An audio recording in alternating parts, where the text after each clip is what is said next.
Primeiro ano do ensino médio, muito bem. Como foram desta semana 2 para nossa semana 3? E nós continuamos com a temática colonização europeia da América, escravidão e tráfico de escravos. Como havia falado para vocês, na semana 2, semana 1, a nossa apostila ela tem uma proposta um pouco diferente da cronologia do nosso livro didático. Portanto, esse material que nós estamos estudando da apostila, eles estão distribuídos entre os livros do primeiro ano do ensino médio e do segundo ano do ensino médio, e por isso eu enviei em formato PDF as unidades 1 e unidade 2 do livro do segundo ano do ensino médio para vocês. É o mesmo livro da Conexões com a História, Editora Moderna. Este conteúdo a partir da página 50 do nosso livro didático de segundo ano, que é sobre a escravidão. Então a página 50 do livro didático de segundo ano, certo?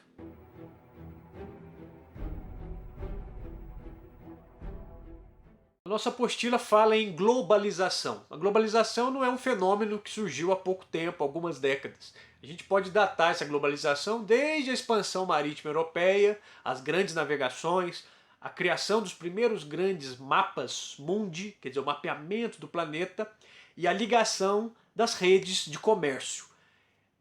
A principal, talvez a principal rede de comércio, ou a primeira dessas grandes redes de comércio, foi em uma história super triste, que foi o comercial de escravos no Oceano Atlântico, ligando Europa Ocidental, África, Américas, e essa rede se estendia em alguma parte também do continente africano rumo ao Oriente, ao Oriente Médio e à Índia. Então nós temos aí a formação de uma grande rede comercial conectando 4 grandes continentes, ou seja, um início de globalização. Já havia, como nós falamos um pouco, um tráfico de escravos significativo no continente africano, a prática da escravidão no continente africano anterior à chegada dos europeus à América. Esse comércio de escravos, ele era uma parte do comércio. Havia o comércio de marfim, havia comércio de ouro, havia comércio de produtos, especiarias do Oriente, e havia o comércio de escravos. Então, esse comércio de escravos não era o centro deste comércio entre reinos africanos. No entanto, com a expansão marítima europeia, e aí os portugueses serão os pioneiros dessa expansão marítima e do tráfico de escravos. Negro ou girafa? Todos os escravos na popa! Vamos, que temos pouco tempo. Negro ou bolso? Levantem as velas! Lago alto. Outro lado. Sigue abajo. Negro ou Bernardo? Bernardo. A partir de 1445, Portugal instala sua primeira casa comercial no continente africano, sua primeira feitoria, o seu primeiro balcão de negócios no continente africano, perto da região da Mauritânia. A partir da ocupação e projeto de colonização da América por parte de Portugal e Espanha, sobretudo Portugal, é que se inicia mais seriamente esse tráfico de escravos, e a gente pode datar isso por volta de 1550, 1560, que começa a tomar corpo, a tomar forma, um tráfico de escravos, uma rede cujo principal negócio era vender seres humanos na condição de escravos. E existe, portanto, um mercado consumidor, um mercado produtor, por meio de sequestros ou de guerras de grupos contra outros, capturar, e isso se torna então um empreendimento comercial extremamente lucrativo.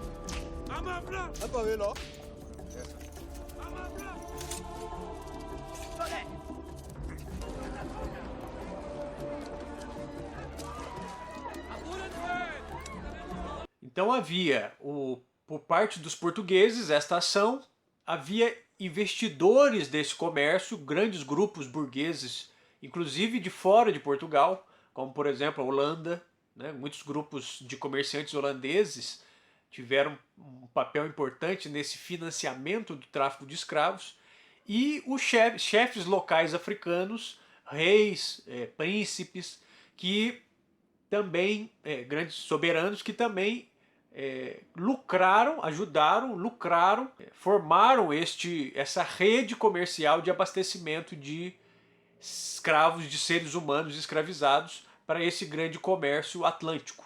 Na página 51 nós temos um mapa sobre os domínios portugueses no continente africano, no século XVI, séculos XV e XVI. Neste mapa, São Paulo de Luanda é Luanda, atual capital de Angola. E a maior parte desses domínios, os domínios territoriais, aconteciam na costa leste do continente africano, onde está, sobretudo, Moçambique.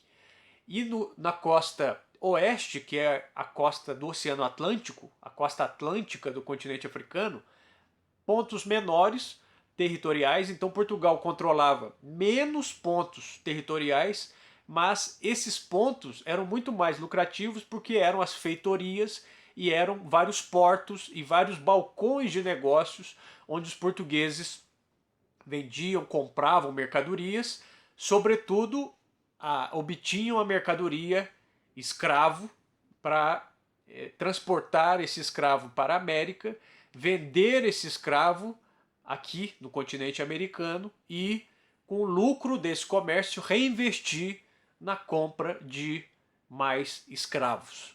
Caminen, caminen! Andando! Vamos! Vamos, andem! ¡Vamos adelante! Vamos!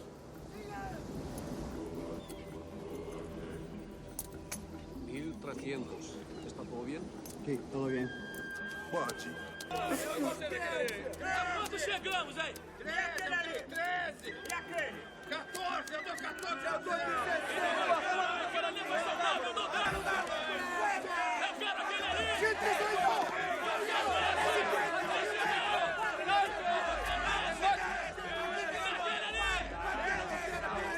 Na página 52 nós temos um quadro que fala sobre escravidão e a relação da escravidão com o fato dos portugueses, sobretudo, serem cristãos católicos, mas havia um espírito de cruzada, o espírito das guerras religiosas do mundo medieval muito forte.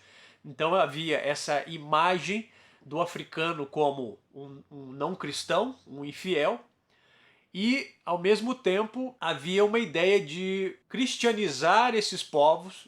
Portanto, a escravidão seria uma maneira de aproximar essas pessoas da verdadeira fé. Dios te bendice, hijo. Dios te bendice. Dios os perdona y os ama a todos. Ala, que Dios os perdona. Ou seja, na grande mentalidade desses empreendedores portugueses, desses colonizadores e desses traficantes de escravos, eles não estavam lidando com seres humanos ou, na melhor das questões, eram seres humanos que, por meio da escravidão, teriam a oportunidade de serem convertidos à fé cristã. Ou seja, na visão de muitos, era um favor civilizatório que estava sendo feito. E essas concepções vão permear não só as iniciativas portuguesas, como as inglesas, as holandesas, as espanholas, mas certamente Portugal e Inglaterra foram as duas grandes nações europeias que mais investiram e mais lucraram com o tráfico de pessoas escravizadas do continente africano. Este grande movimento, portanto, é chamado a diáspora africana, a grande dispersão de povos africanos entre os séculos 16 a 19, uma história de mais de 300 anos de escravidão, já na Idade Moderna e Idade Contemporânea. Como acontecia, portanto, essa captura? Bom, muitas vezes eram guerras de grupos contra grupos, o grupo vencedor escravizava e vendia essa parte como escravo, ou captura, sequestro de pessoas, uma aldeia, uma cidade era invadida, as pessoas eram capturadas e vendidas já como na condição de escravos. O transporte dessas pessoas era feita por navios chamados tumbeiros, e todos os documentos e relatos que nós temos era algo pavoroso.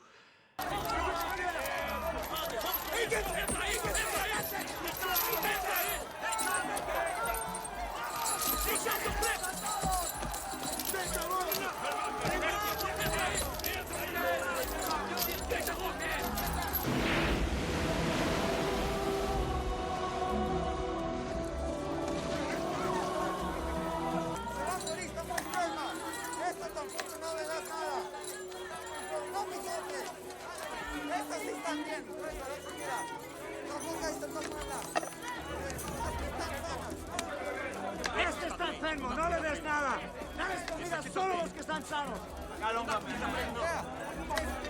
A viagem entre São Paulo de Luanda, capital de Angola, ao Rio de Janeiro durava no mínimo 35 dias, no mínimo, com as condições favoráveis, podendo chegar a 3 meses, dependendo do lugar e dependendo de onde se saía.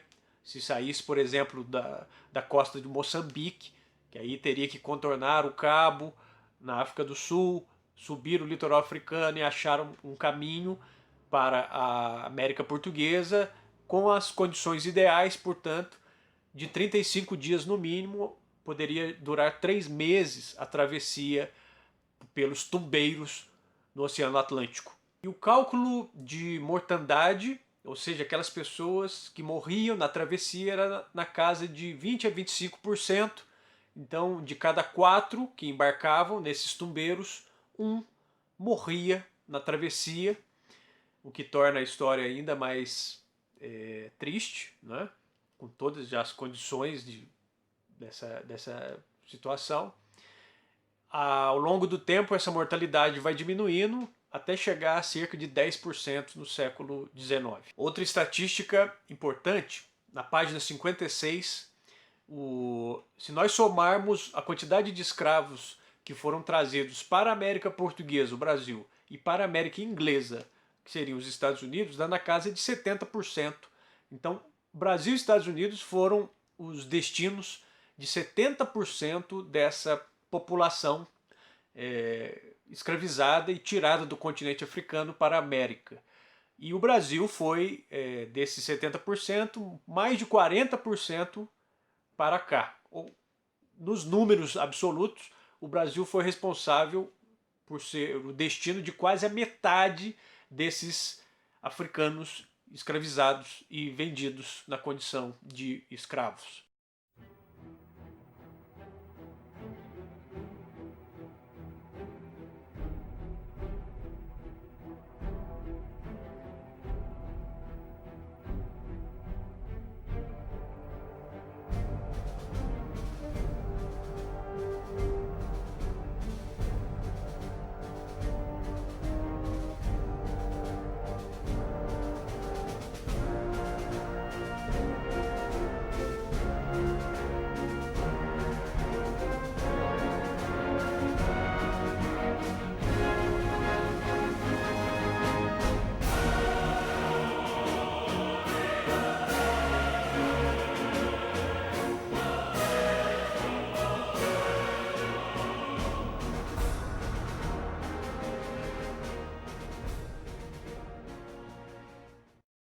Portanto, desde a chegada de Pedro Álvares Cabral, da expedição de Cabral, 22 de abril de 1500, até 1570, então nesse espaço de 1500 a 1570, o uso de mão de obra na colônia da América Portuguesa era feita principalmente pelos indígenas, capturados e forçados ao trabalho, que os portugueses chamavam de negros da terra.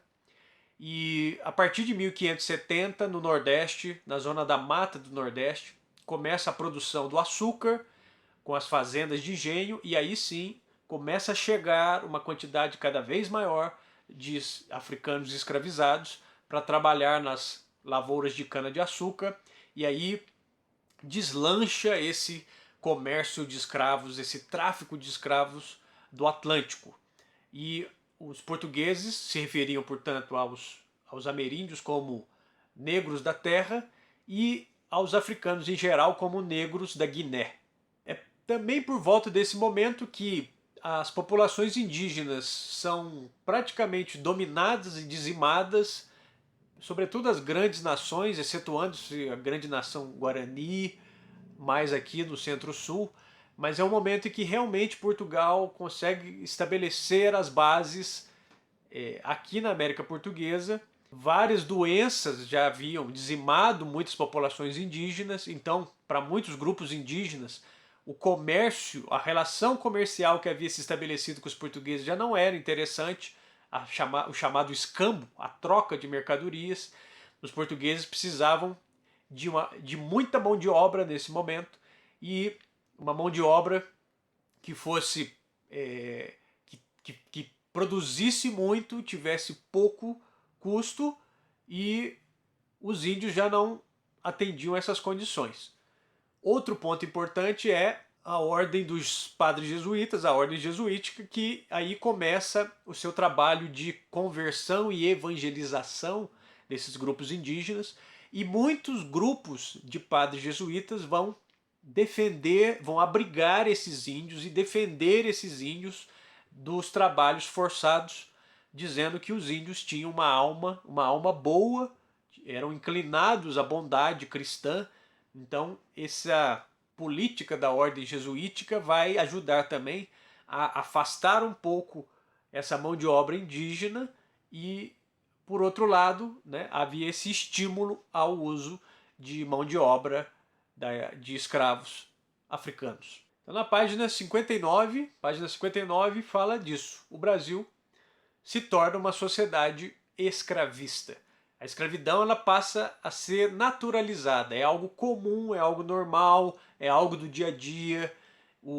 As relações estabelecidas entre escravizados e escravizadores e colonizadores, aquilo passa a ser parte do dia a dia comum da sociedade. Não só no Brasil, nas sociedades, nas colônias inglesas, nas colônias da França e da Inglaterra, no Caribe, na colônia de Cuba, que era a da Espanha.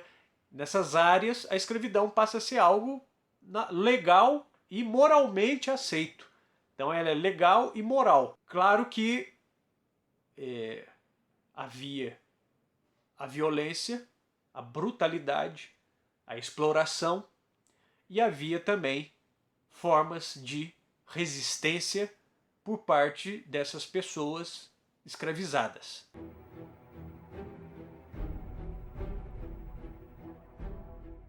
Na página 60 nós temos um mapa sobre os principais quilombos.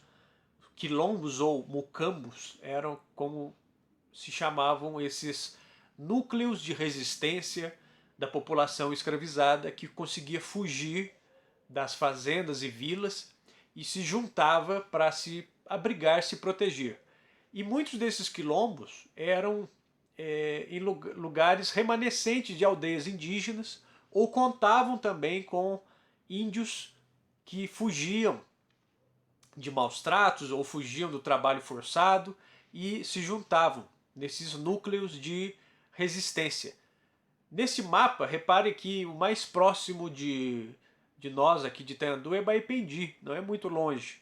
Né? Entre Baipendi, Cruzília e Carrancas, mais à frente, por volta de 1830, aconteceu a maior das revoltas escravas aqui em Minas Gerais. Então, visitando aquela região, você vai ver que é uma região de propriedades rurais médias, se comparadas às propriedades do Nordeste, por exemplo, mas grandes se comparadas ao que nós temos na nossa realidade aqui. Então, propriedades rurais grandes, onde havia uso de mão de obra escrava, e esses quilombos vão ter um papel importante na resistência dessas populações que eram trazidas para cá. Muitas vezes os grupos eram separados, por exemplo, se misturavam escravos que não falavam a mesma língua para impedir essas articulações de fuga, de resistência, separavam famílias, você nunca mais veria nenhum parente seu. Então, muitos desses grupos, como vinham de origens diferentes, assim como eram os indígenas, eram misturados de propósito para evitar essa ação coordenada deles. Como eu falei, então, esse quilombo, na região ali de Baipendi, Cruzília, né, São Tomé, e o principal desses quilombos foi o Quilombo dos Palmares, no estado de Alagoas, próximo onde hoje é a cidade de União dos Palmares.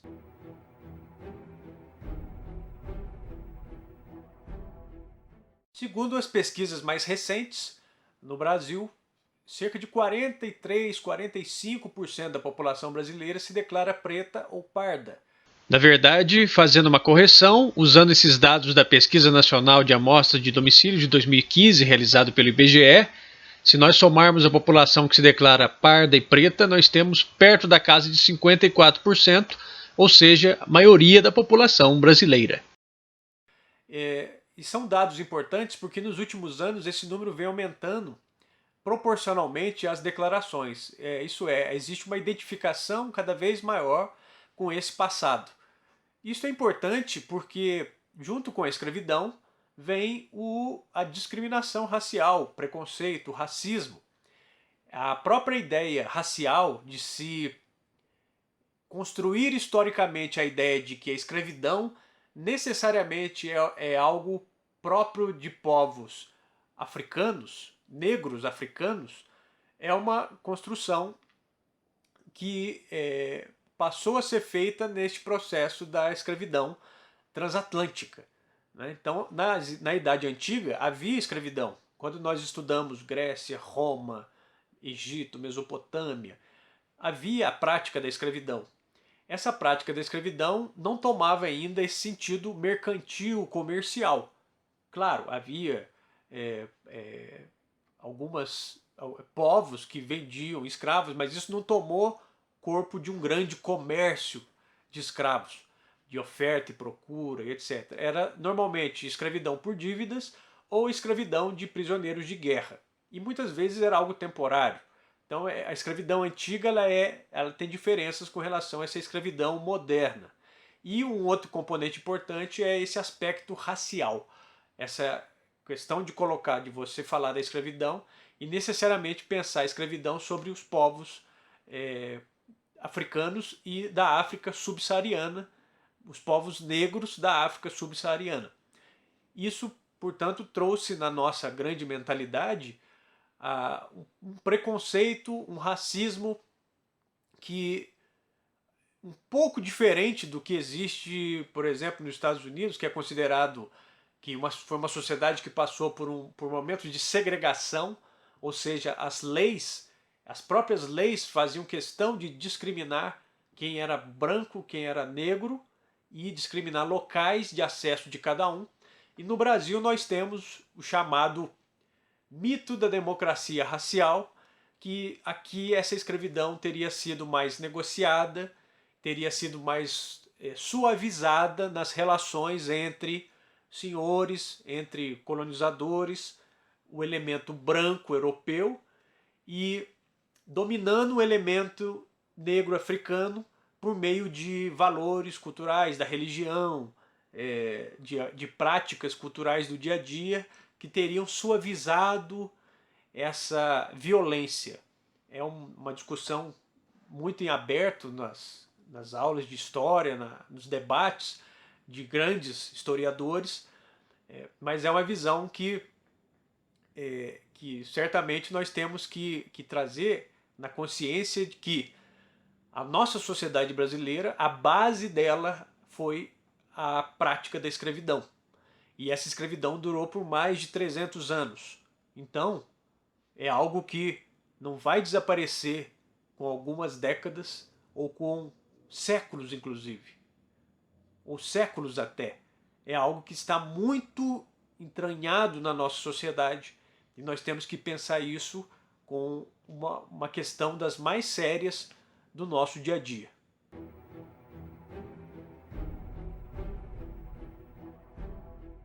Proposta de atividades. As atividades da apostila, semana 3, apostila primeiro ano, semana 3, são atividades pequenas, e do livro didático, nosso livro didático, E aí vocês, primeiro ano, utilizem, como eu falei, esse do segundo ano, que está entre as páginas 50 e 63, né, esse conteúdo. Os exercícios das páginas 62 e 63 do livro didático de segundo ano, que eu enviei para vocês via PDF. Se tiver algum colega que tem esse livro também, de segundo ano, se você quiser pegar para lê-lo. E acredito que vocês não vão ter muita dificuldade por causa da atividade da semana 2, que é uma atividade da apostila que foi bem completa. Então é um assunto super importante que está no nosso dia a dia. E qualquer dúvida, estamos aqui para sempre auxiliá-los. Certo? No mais, muita saudade de todos, espero que todos estejam bem e até a próxima, gente. Tchau, tchau.